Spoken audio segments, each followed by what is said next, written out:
Today at Timbergreen Farm we're going to saw some big cherry logs.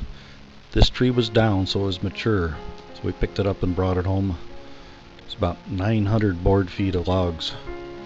So we put the butt log on the sawmill. It measures 26 inches diameter, 9 feet long, about 280 board feet. I like to just skim a little bit off each of the four sides, take off some of the bark, take off some of the irregularities, but not take off too much wood, because the best quarter sawn wood is just under the bark.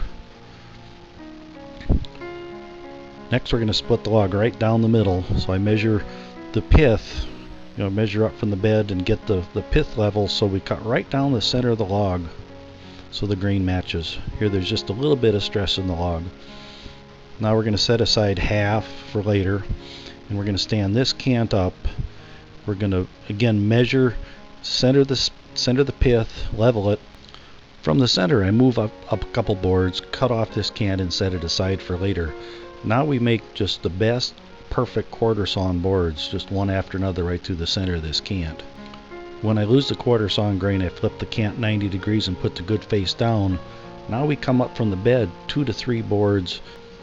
I flip that cant off the top, rotate it 90 degrees, and make multiple boards now as we cut the good quarter sawn boards out of these two cants.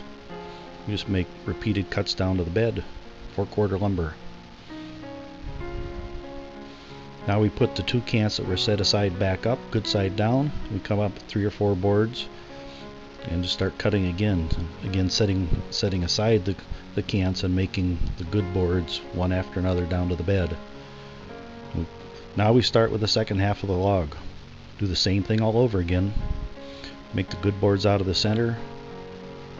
We put the cants with the good side down, come up several boards and cut our way down to the bed.